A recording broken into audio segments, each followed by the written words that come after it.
Shalom. Kol Holo Yahweh Bahashem Yahushai Bahashem Rahahakadash. Double honors to the apostles and elders of Great Millstone. Peace and salutations to the hopeful elect scattered throughout the four corners of the globe.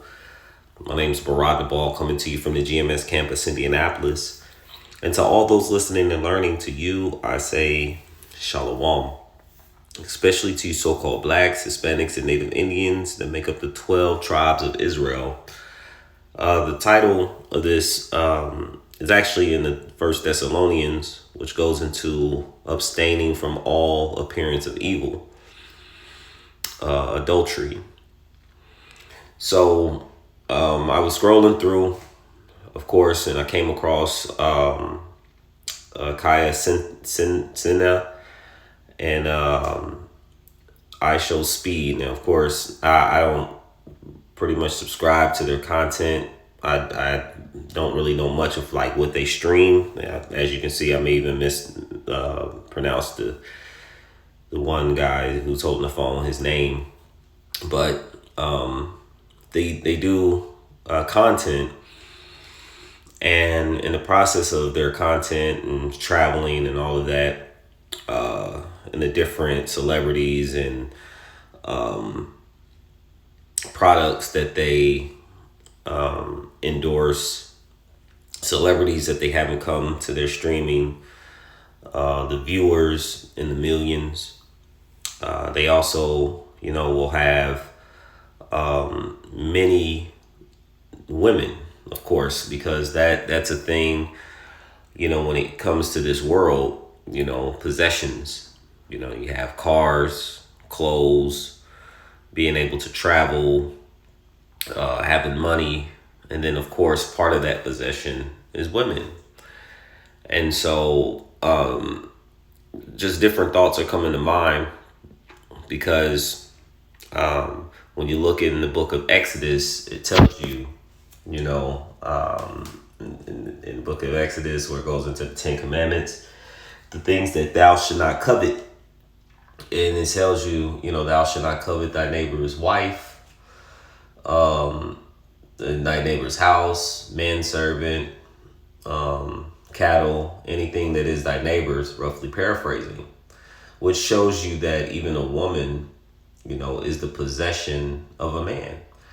And so just like your house, your car, your finances, and your woman, these things have a principle, a spirit behind it where it brings forth jealousy. And people have an inordinate desire, an overly lustful desire to have things that they don't possess, that is possessed by others. So I'll bring this up because, again, this could have very well be an innocent situation, but still, it's a situation where we must abstain from evil. I'm gonna play. I wasn't gonna play the video, but I'm gonna play it. And but I want to get this Thessalonians first. And then I have some other scriptures. This is the book of First Thessalonians. It says 5:22. It says, abstain from all appearance of evil. Now, of course, they could very well, these ladies, the one, you'll see the one that they're referencing, but these ladies and these gentlemen could very well been an honest situation, but then the guy with the phone, he makes a statement that practically can add fuel to the fire to a situation that could very well have been a very innocent situation.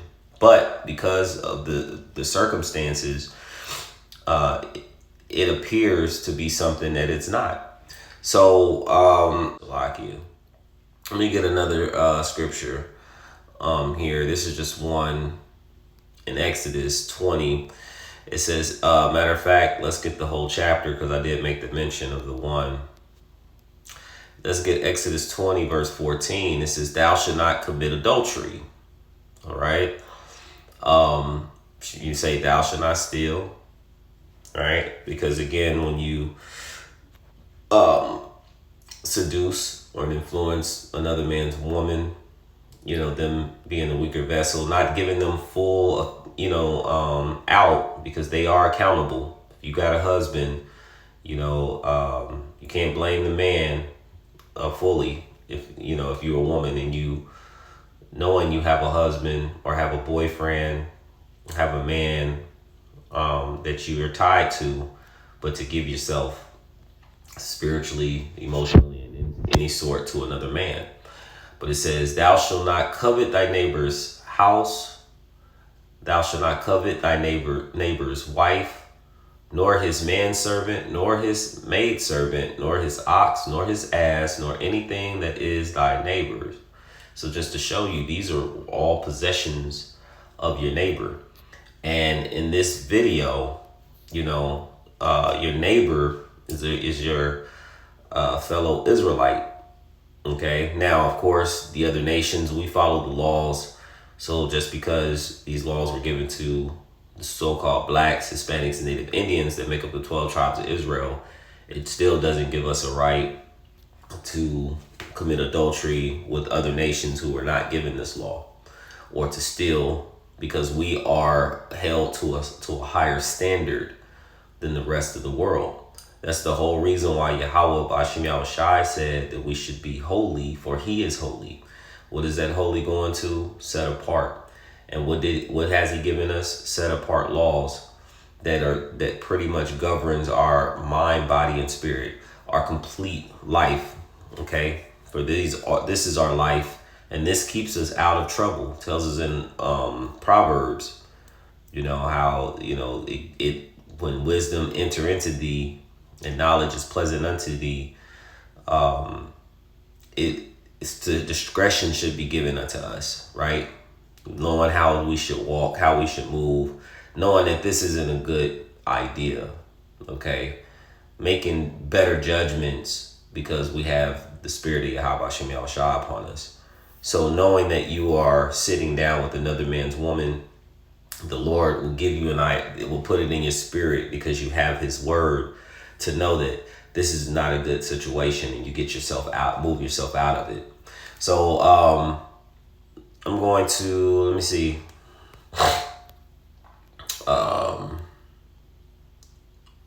We'll get this in the book of Matthew chapter 5 verse 27 and 28. It says, ye have heard that it was said by them of old time, thou shalt not commit adultery, which we seen that in the Exodus. So now we're in the New Testament. It says, but I say unto you that whosoever looketh on a woman to lust after her hath committed adultery with her already in his heart, so in the mind.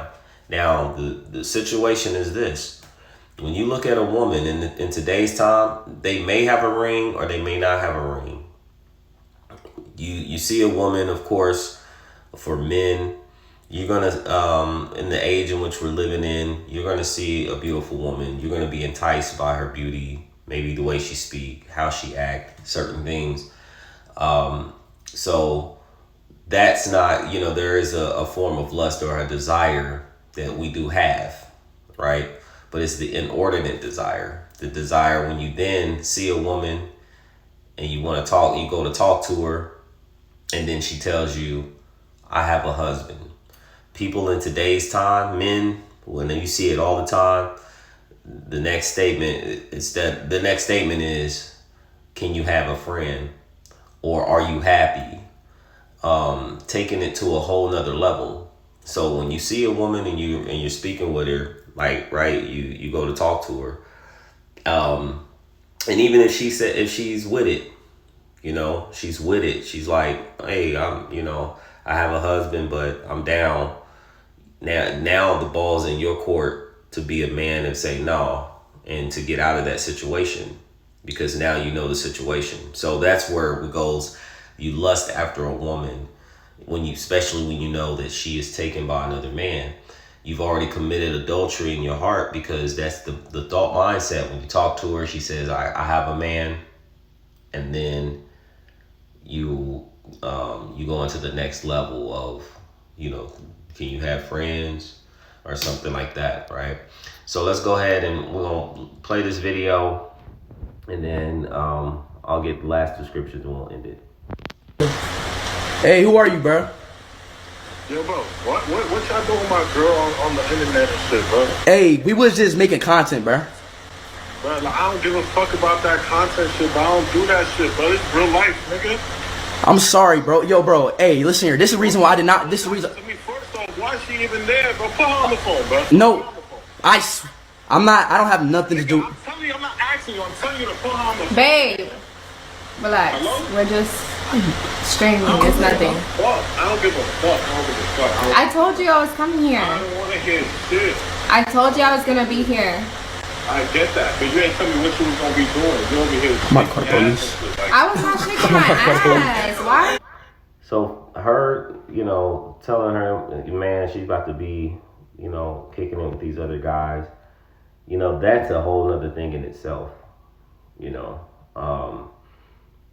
and he allowed it, but regardless of the situation, more likely a lot of information wasn't given.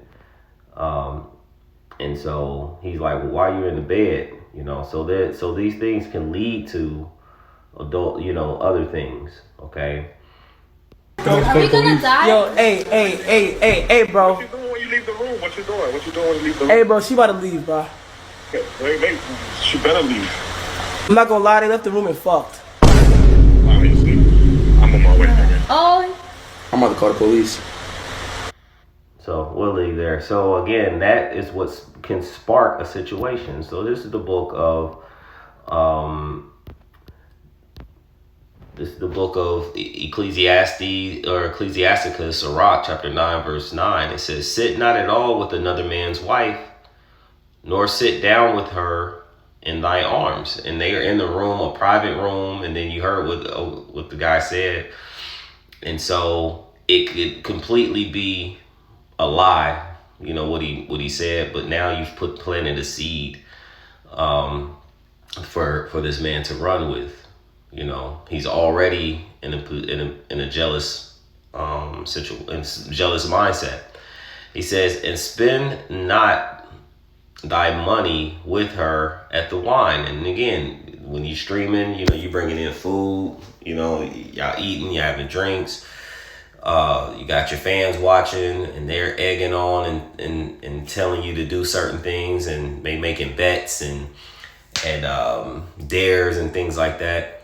And so as you get to drinking, you get comfortable, you get loose, is what they would say, and things can get out of hand, right? You lose your discipline. It says, lest thine heart, which is the mind, which you talked about, you looking upon this woman and knowing she has a man, and you start to have a desire to, which Yahweh Shai had mentioned, you've already committed adultery in your heart. He says, in your heart incline to her, and so through thy desire thou fall into destruction. See, because we're going to get it in. We're going to get it in this last scripture here. You fall into destruction. Here's how. This is the book of Proverbs chapter 6, verse 27 and 29. It says, can a man take fire in his bosom and his clothes not be burned? Can one go upon hot coals and his feet not be burned? So he that goeth into his neighbor's wife, whosoever toucheth her shall not be innocent. Let's go a little further. Whosoever toucheth her shall not be innocent. Verse 30, he says, well, I was actually looking for, hold on. Yep, it's further down. It says, men do not despise a thief if he steal to satisfy his soul when he is hungry. Because we told you, they said, thou shalt not steal. But now you're taking another man's woman. All right. But if he be found, he shall restore sevenfold. He shall give all the substance of his house. But but see, if you steal, you can repay that back. But when you commit adultery, that's an imprint, that you can't get back. All right. That's why, Lord, adultery, that payment, is death. Right. So the wages of sin is death.